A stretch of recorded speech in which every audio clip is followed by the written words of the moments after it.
Thank you for staying with us. Having talent is one thing. Managing the success and fame that comes with it's another ballgame. Manchester United player Mason Greenwood has been arrested on suspicion of rape and assault following posts shared on social media by his girlfriend, Harriet Robson, depicting beating. A statement by Greater Manchester Police confirmed that Greenwood has been taken into custody as investigation into the matter commences today. What is this about? I know you're a Manchester United fan. It's a depressing story, and this is a player that is already seen as the great English hope. He is the most talented finisher currently in Manchester United. You cannot even... Thank you for staying with us. Having talent is one thing. Managing the success and fame that comes with it's another ballgame. Manchester United player Mason Greenwood has been arrested on suspicion of rape and assault following posts shared on social media by his girlfriend, Harriet Robson, depicting beating. A statement by Greater Manchester Police confirmed that Greenwood has been taken into custody as investigation into the matter commences today. What is this about? I know you're a Manchester United fan. It's a depressing story, and this is a player that is already seen as the great English hope. He is the most talented finisher currently in Manchester United. You cannot even say one foot is his best or better foot, because he scores with either foot, although you see him moving the ball around with the left foot, but he plays penalties with his right. So he's a supremely talented footballer, especially in the area of finishing. Pogba himself described him as the most natural finisher in the club, and it was the same thing that Ole Gunnar Solskjaer said about him. But this boy has clearly not managed fame properly. He traveled with the English team, the English national team, recently, and despite the strict restrictions placed, put in place by the host country, Mason Greenwood and Phil Foden of Manchester City brought guests into their hotel, and that led to their expulsion from the English national team.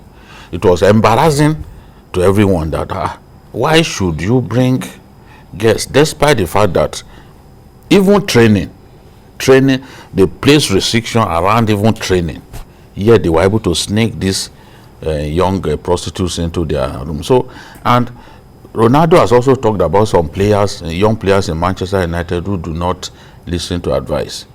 Everyone knew he was referring to him because he wants to shoot all the time. He doesn't believe in passing to a better placed player on the field. So it's like the success has got into his head.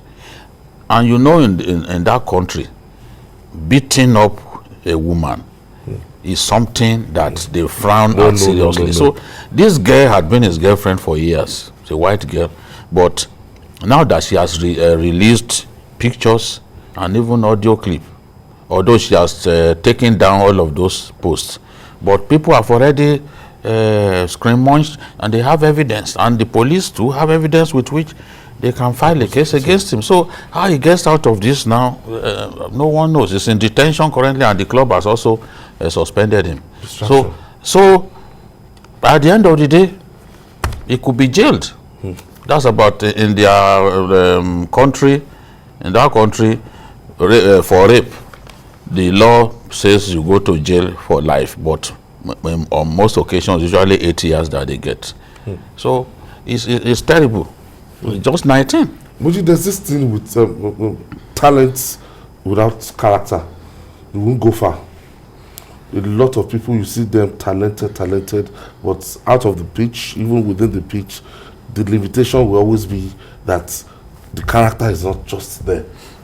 You know, it takes the grace of God to really manage success and fame and money. the kind of money at the disposal of these young chaps, I mean, it's it's better imagined.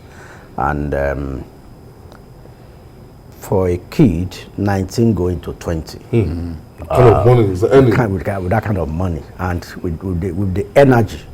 I mean, I put him in my son's age, and at times when we engage each other, and I have to tell him, oh boy, calm down. You know, there's that youthful energy in them that they want to, I mean, showcase. And now, when you are now loaded, I mean, you are earning about maybe 200,000 pounds in a week.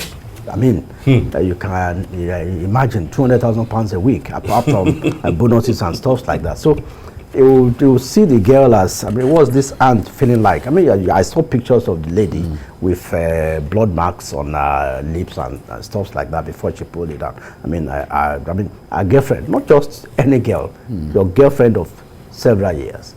So I don't know how he's going to get out of this, because the Greater Manchester police confirmed that they have, I mean, they didn't put his name out, but then they confirmed that they have a young man in his 20s in their custody, and that he's helping them with investigations on the matter. It's rather unfortunate, and well, this time around, of course, it's not a black man that is doing it. It's a white. You imagine what it takes to climb up and what it takes to come down. Yeah. All the endorsements, everything, you just... all those ones. If you remember the great golfer, when he had... Tiger Woods. Yeah. Everybody just... Oh, you see, you have to be careful with women. One of the reasons Muhammad Ali did not achieve much more than he achieved was because of women. Because he could not really sit with a woman. And every time divorce came, alimony would come with it. Yeah. So Muhammad Ali would have been far richer than he was, if not for the fact that he could not actually keep a settled home. And these women have nothing to lose. For same with Tyson and Tiger Woods. Yes. Alimony. You know? Because their society, if your woman has risen to a level as a result of being your woman, she has fleets of cars, limousines, and the rest. The law does not allow her to regress. And then those things that she used to afford, because she's no longer your wife, she will no longer be able to afford. No, they will make sure that her status, how she can maintain that same life. Standard, yes, they will make sure that they take them from you, give to her, so that even you will think twice. Before just breaking up a marriage. They don't believe in having two wives. If you have two wives, you go to jail. But they will make sure that before you even split with your woman, there will be some form of deterrence. He has really disappointed the Manchester United supporters because they banged on him. The gale of attacks by bandits in the northwest intensified, leaving their trail, bodies, arson, and displacement of citizens in southern Kaduna, the hotspot of recent clashes in the state. 10 persons were killed, while many houses were set ablaze. In Niger State, dozens of people, including security personnel, were killed and many houses burnt in fresh attacks in Galadima, Kogo, and Kogo communities in Shiroro local government area of the states. The armed bandits were said to have overpowered security operatives during the attacks. Meanwhile, bandits sacked Zamfara village despite payment of 7 million naira levy. Let's hear from Niger State Governor Alhaji Abubakar Sani Bello.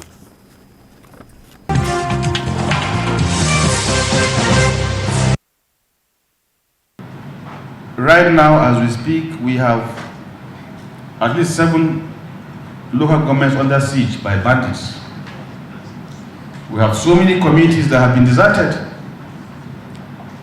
So now, are we going to talk school to the victims? They have far more problems than schools. They are fighting for their lives.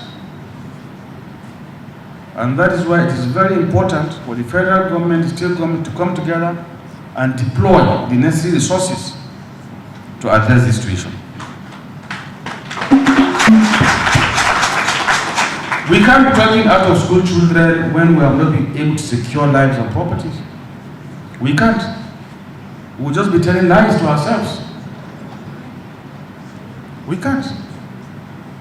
The first thing to do is to ensure that people are comfortable in their homes and their children are safe to go to school.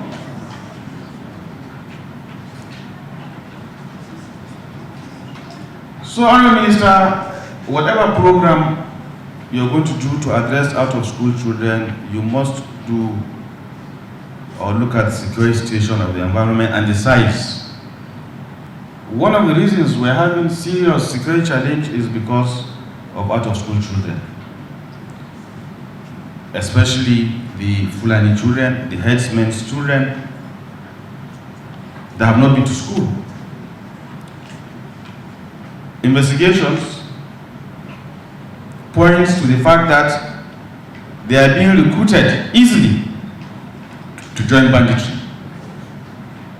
So, to address our security challenge, we must invest right amounts of money, huge sums of money, towards making sure that no child is left behind.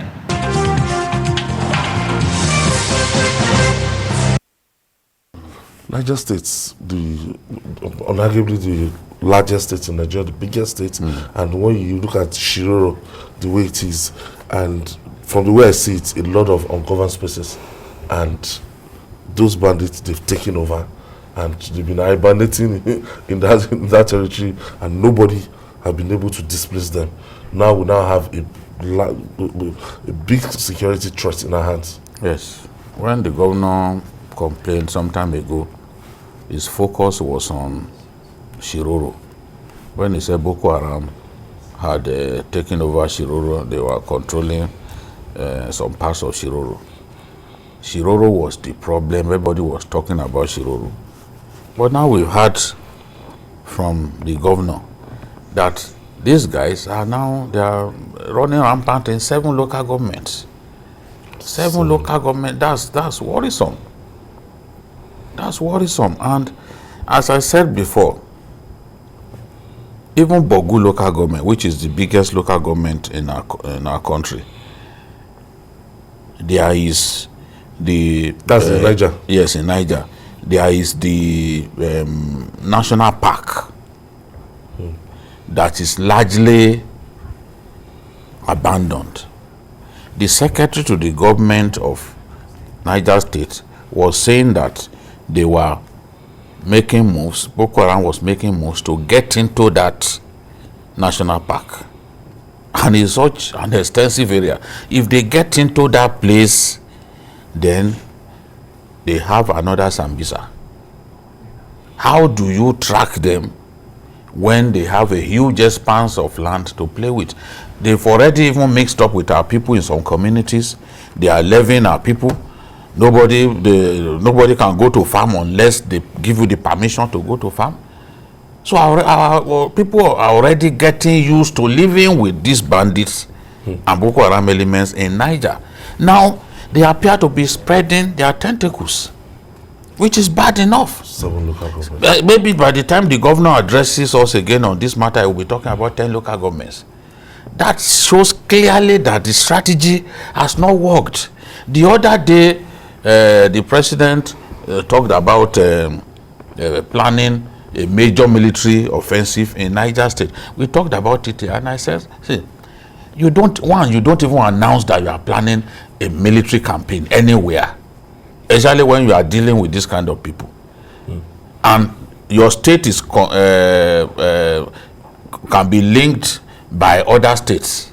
So they will simply move to maybe Kaduna and other places that you can link up with Niger. We are even hearing stories that some of them are in Kwara now. Yes. That some of them have moved. There was a report that Truji or some of his men have even moved to somewhere in Kwara. It may not be true, but we must never think that, oh, it's not possible, because once they face fire in a particular area, they go elsewhere. To be taking on the military, it's not the first time that bandits in Niger will go to army bases to kill soldiers, burn the army base. So they too are becoming more and more, yes, and notorious. in terms of their activities. They are not ready to give up this thing. So if it's necessary, they will take on soldiers. If it's necessary, they will kill soldiers. As we have seen in that report, that they killed both soldiers and civilians. So it's just terrible. And it's not far from Abuja. The governor has been warning that this place is not far from Abuja. Let's deal with this problem. Let's solve this problem before these guys move fully into the federal capital. So, Mojin, this is very, very frightening. Like, look at the video you're saying on them. Just imagine a innocent motorist just coming. Yeah, those guys, they are having a free day, as you can see from that video, and the implications are quite grave because now they recruit young men. Yeah. More young men are joining them. There was unemployed. Yes, there was the case of a housewife who was helping them with some domestic chores in one of the other northern states, to the extent that she was getting handsomely rewarded. She had to encourage her 2 sons to join them.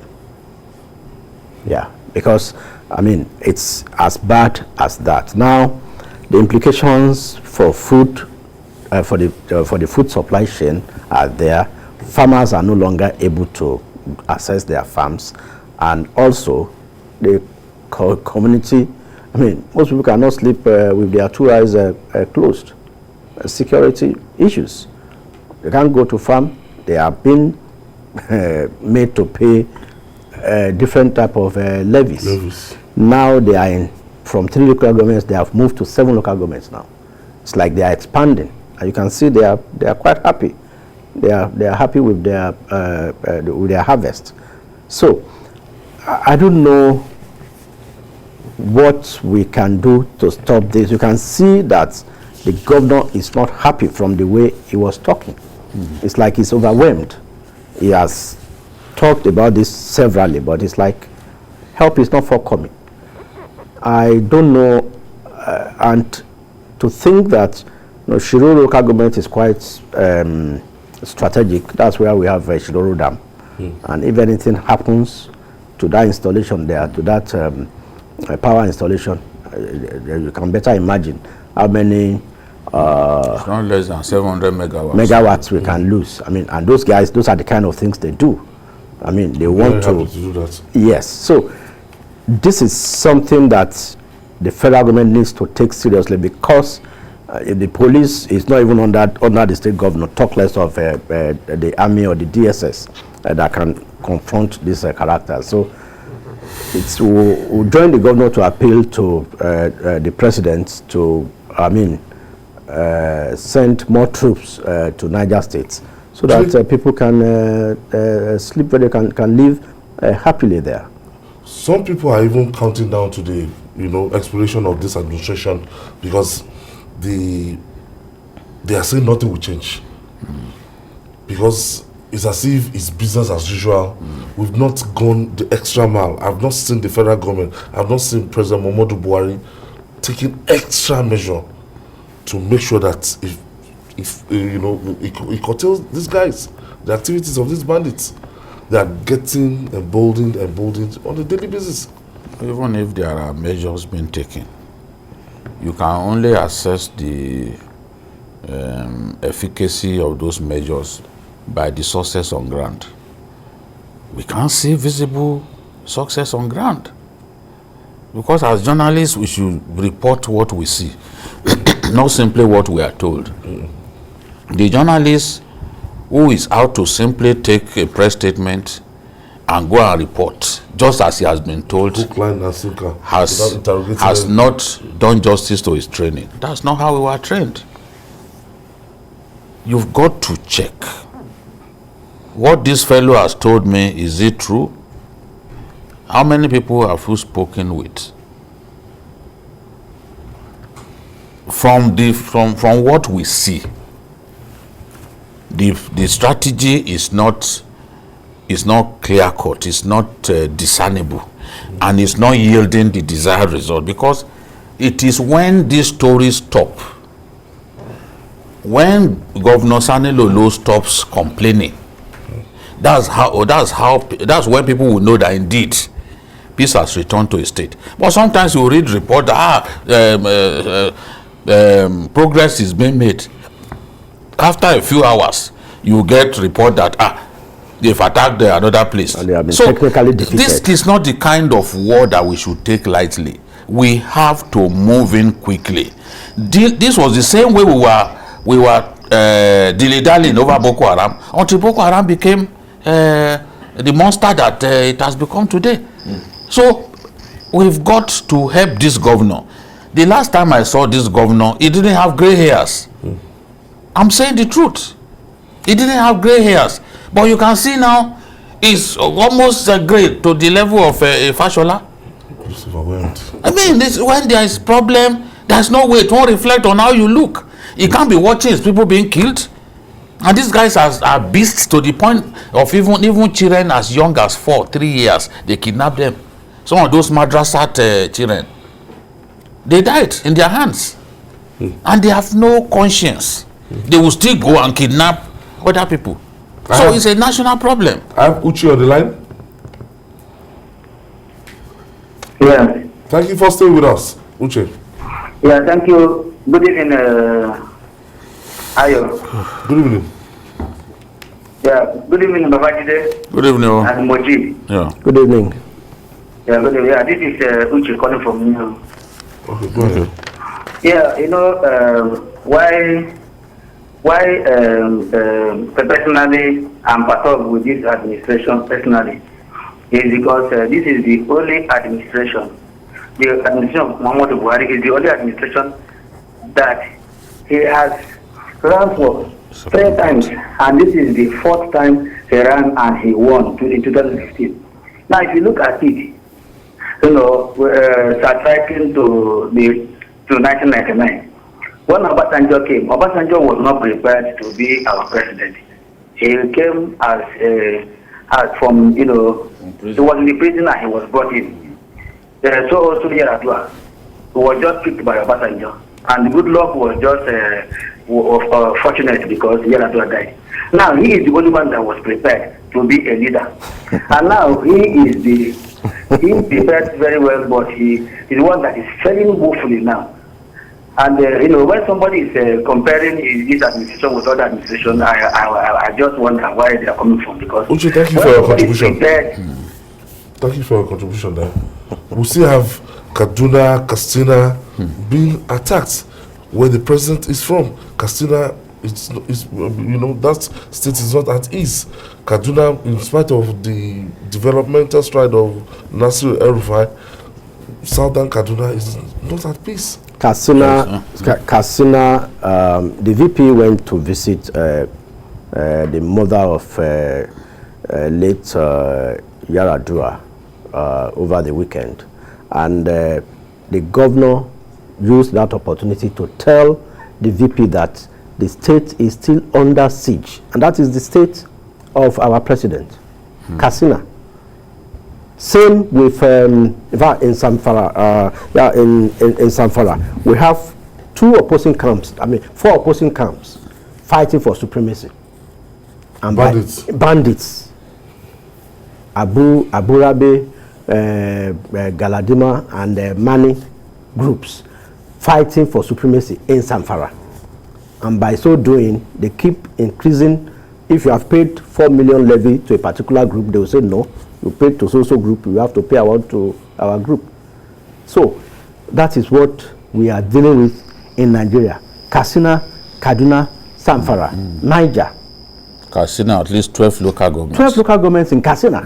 Under a constant attack. I was reading about Basari local government. This was not places that I had gone to before. And the secretary to the government was telling me that some of those places where you went to do interviews, you can't go now. They confessed to me, you can't go now. Because these guys, and the funny thing is, some bandits will still on Friday go and attend Jumat prayers. And we will refuse to take them out. Remember, they killed soldiers the other day. They killed soldiers in Jibia local government. specifically Shimfida town. So how many times would they kill soldiers? They killed 18 soldiers in one day. Again, they killed more soldiers. It's be like an abomination if you kill soldiers. I don't understand. Now it's If not civilians, maybe protesters now should touch a soldier. the whole area will Let's not even talk about it. Even if you go to the airport, Terminal 2, there is a signage that they put on the wall saying that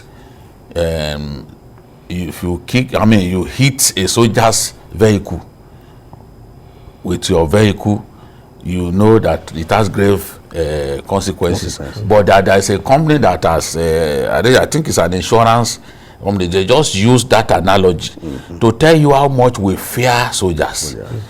That a company can even design an advert this thing with it. Okay, there's no respite yet for our economy as challenges continue to stake high against prosperity. The president and chairman of the governing council of the Institute of Directors, Jidema, has warned that the rising lingering forex liquidity, low level of vaccination rates, and lack of will to execute reforms by the fiscal authorities will continue to pose as risk to Nigeria's short-term growth prospects. Jidema said recovery of 2022 will be impacted by effective management of the pandemic, direction of the global oil markets, and quality of government policies and programs. Wow, Babajide. Yes, the economy is in dire straits, no doubt about it. Well, the point that these guys are making is we need better management of our forex situation. Our currency is too weak against global currencies. Even the countries around us, our currency is too weak against their currencies. And that's why you go to some northern states, if you see the level of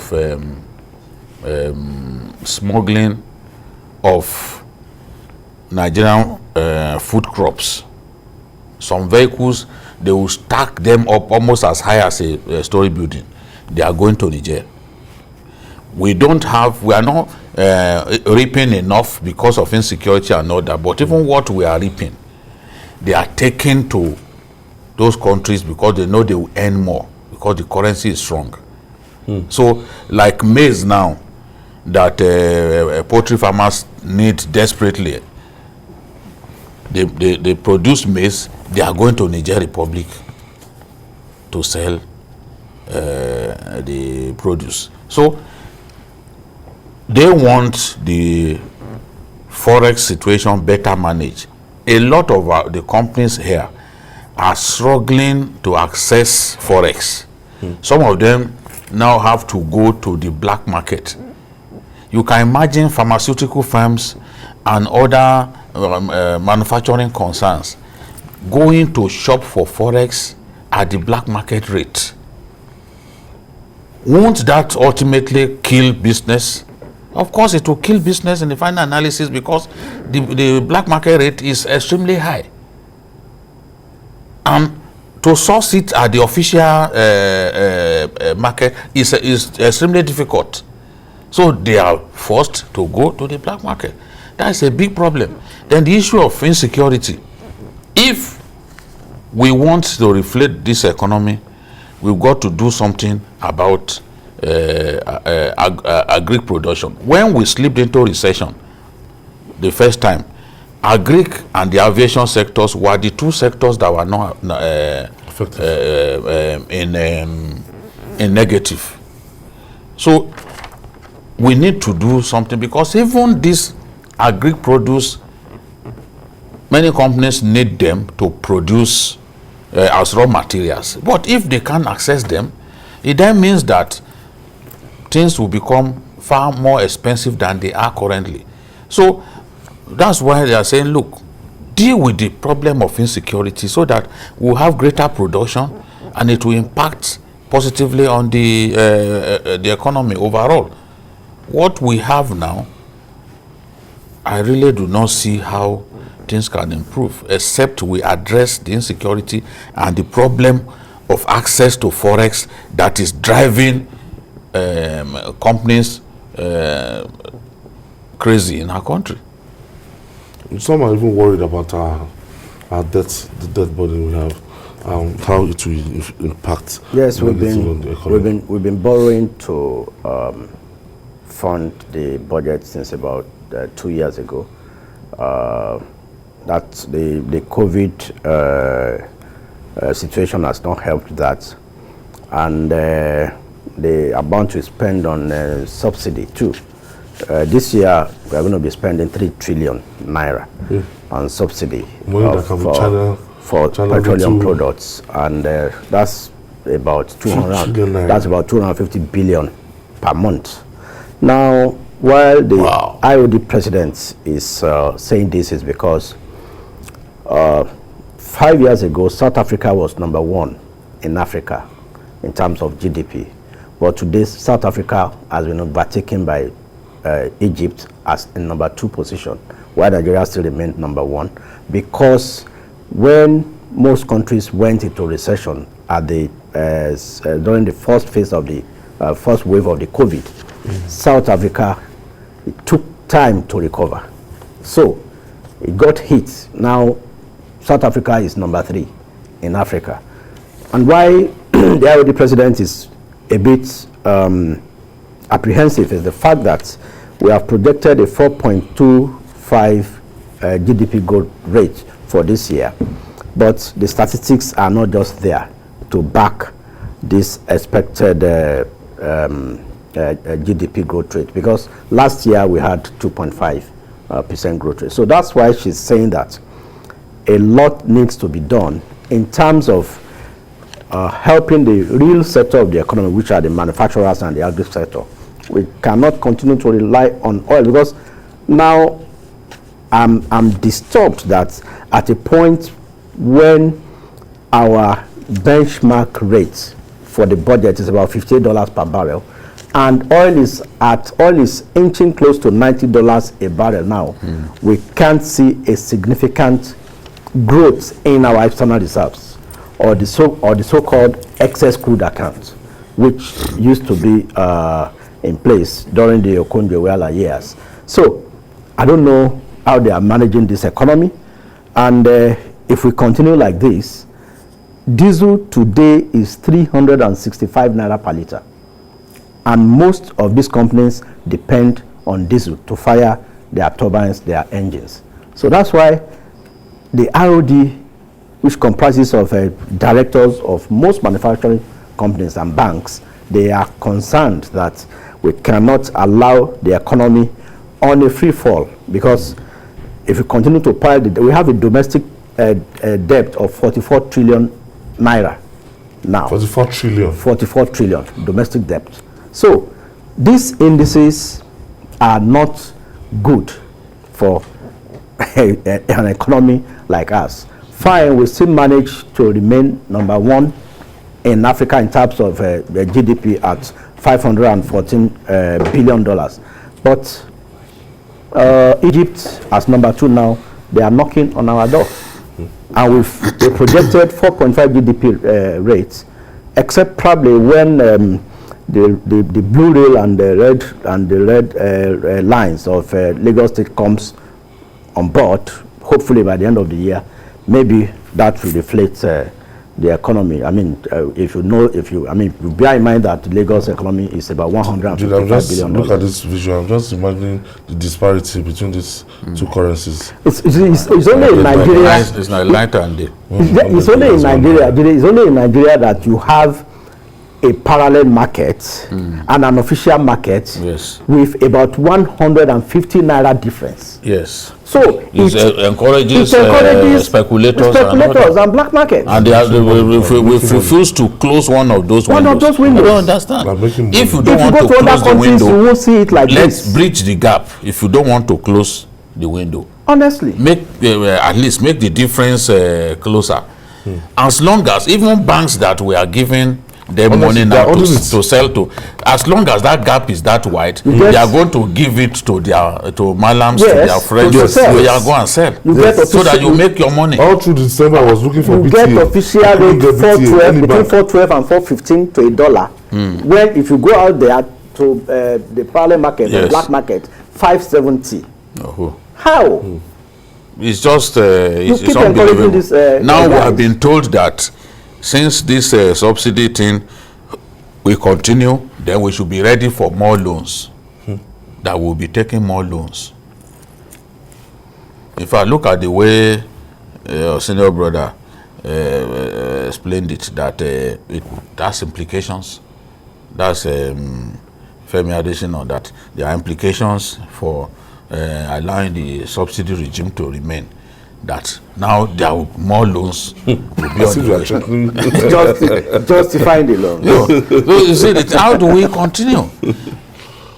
Most countries in the post-COVID era cut their coat according to their size. We continue to expand the size of the budget. Yet, the more you expand it, the more you take loans to fund it.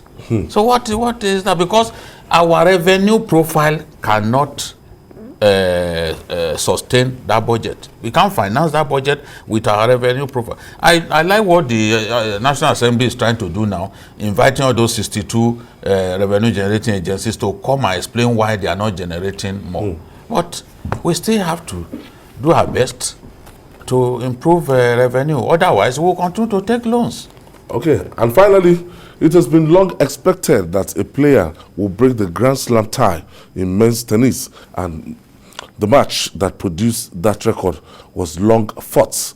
Rafael Nadal became the greatest Grand Slam champion when he defeated Daniil Medvedev in the Australian Open to win a historic 21 Grand Slam titles with dramatic 2-6, 6-7, 6-4, 6-4, 7-5 comeback win that lasted 5 hours and 24 minutes. Nadal broke his tie with Novak Djokovic and Roger Federer in men's single major career.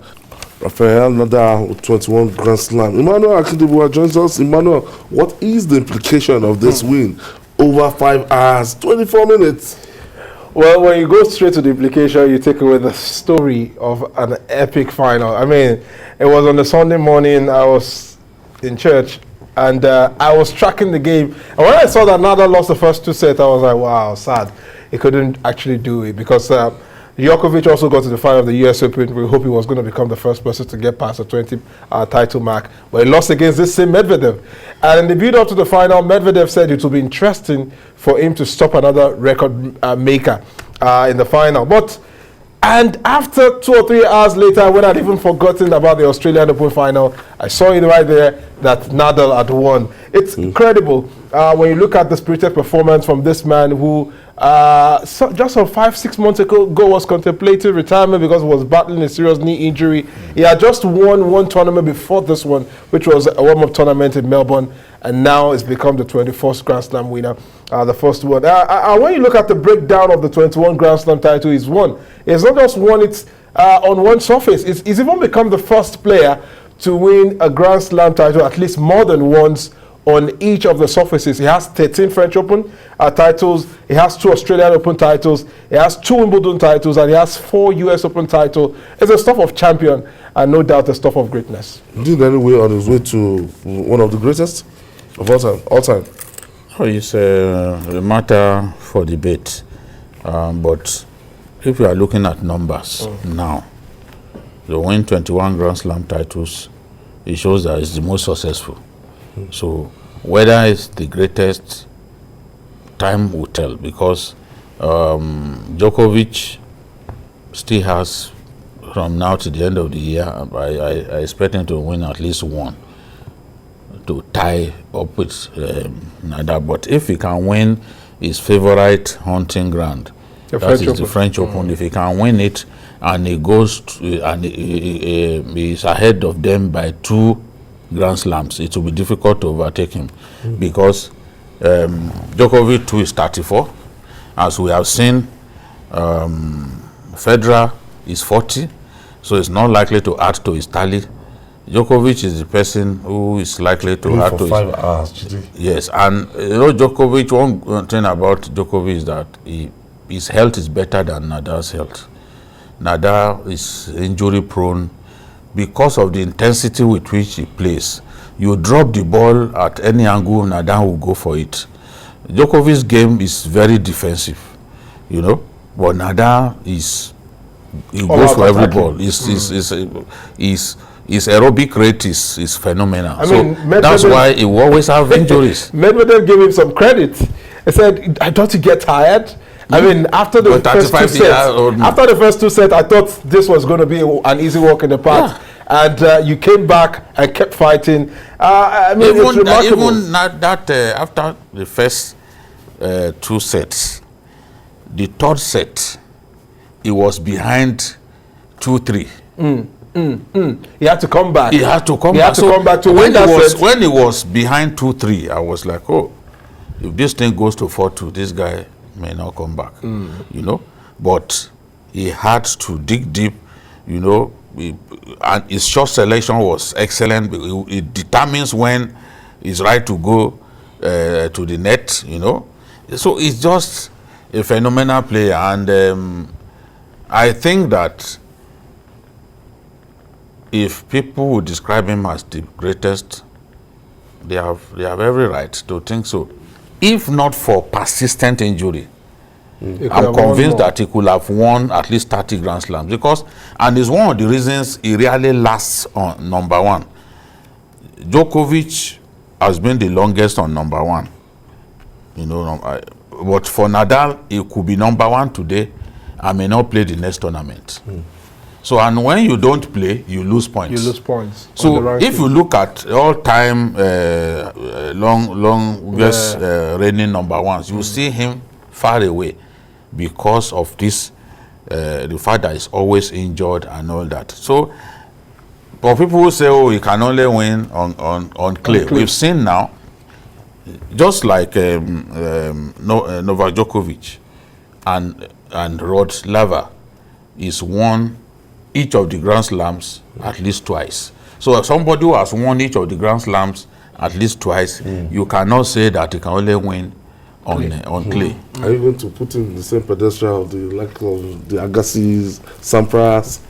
With all due respect, they do not come close. Not because of the achievement is a bit far from what he has achieved. This is one man that has exerted a lot of dominance on a particular surface, just like Babajide already pointed out on clay, and still carried on the power, the pace, the energy, the consistency to all of the surfaces. We all know that Federer is the king of Wimbledon. We know that Djokovic is the most successful player at the Australian Open. Yes. But this man has gone on those surfaces and he has lost at the Australian Open like 4 times. Well, he's played 6 finals. 6 finals, and he's lost 4 times, he's won twice. So it tells you that get to the final means that he could have won. He could play well on that surface. So it's a stuff of legend. And just like Vicky also rightly pointed out, let's not get distracted with who is the greatest. Let's enjoy this moment. Let's savor the greatness of this man at 35 years with his ability to always bounce back, come back from setback and injury that many thought would rule him out of his career.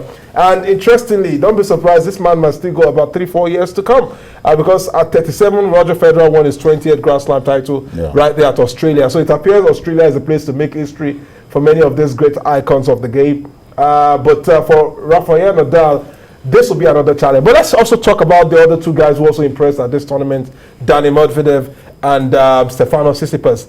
They look like the picture of the future. Yes, we've enjoyed the Rafael Nadal, Federer, and maybe to some extent Djokovic rivalry. But it appears that we have something also to look forward to in the coming years. I hope so. With Dani Medvedev, Tsitsipas, Zverev, Berrettini, and all that also coming up. It's been an exciting Australian Open. The problem with those young players is consistency. Marat Safin came and blew Sampras out of water at the US Open. His return of serve was fantastic. But where is Marat Safin today? That consistency. He became number 1 in the world, but he couldn't keep that consistency. And this is the reason these old men continue to dominate the sport. You see people like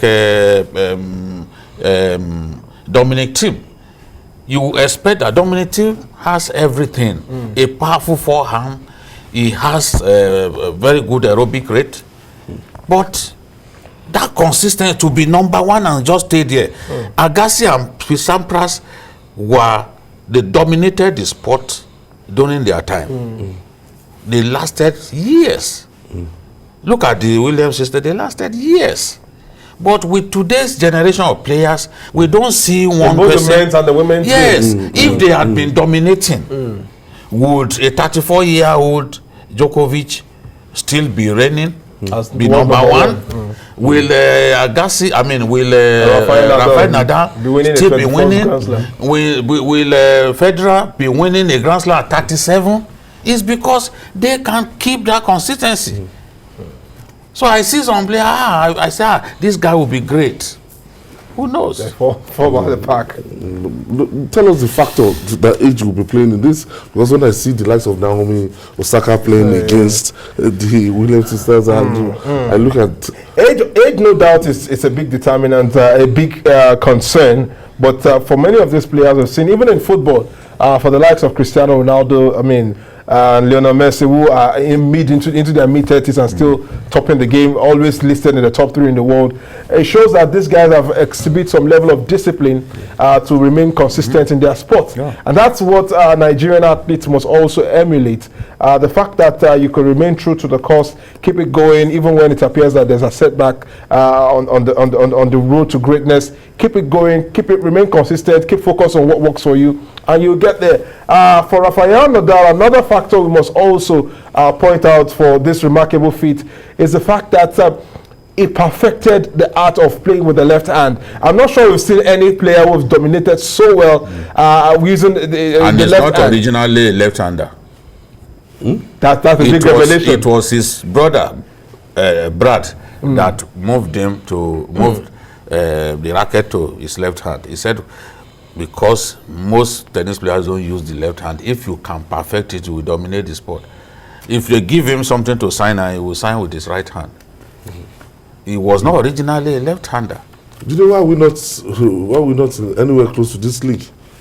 Nigeria? Yeah. A lot of factors. If we can develop the sport from home, and then look, when we had Nduka Odizo did very well at Wimbledon in 1983 edition of Wimbledon. He got to the third round or so. Yes, and he defeated some of the people in the top 10. People like Peter Fleming. He defeated them at that time. He's the greatest tennis player to come out of our country on account of his performance. He was rubbing shoulders with people like Wilander and the rest of them. But after Odizo, you've not had any player to do well on the world stage. Break into the rankings. Yeah. It's a long call, but it's not impossible. I share the optimism of Vicky on this one. I think we need to create the right system. We need to put the right infrastructure in place to expose our players. It's a journey. It's not just a destination. We need to. We have a lot of young players who are coming through the ranks. I was at the Koi lawn tennis club some few weeks ago, and I saw some rising stars who are already breaking to the WTA and to the ITF circuit from the African zone. So I think with time, with support, with partnership, Rafael Nadal has over 30 sponsors on his bill who are encouraging him, who are backing him up, who are always standing by him through thick and thin. So we need a lot of support for all our own athletes to also get to this position where you could walk away with a $2.8 million prize money as the Australian Open champion. Emmanuel Akindiwa, thank you for joining us. I hope the money did not cause some discomfort. Trying to do some calculations there. So from $8 million. I'm not sure himself. But thank you for always being there. And that's the size of our program today. Join us tomorrow for another episode of the program. You can watch the repeat broadcast tonight at 11, and don't forget to join us on Journalist Hangout on Sunday at 1:30 to 3:30 p.m. on Sunday. We're on YouTube, youtube.com/TVC News Nigeria. I'm Ayodele Uzubaku. God bless Nigeria.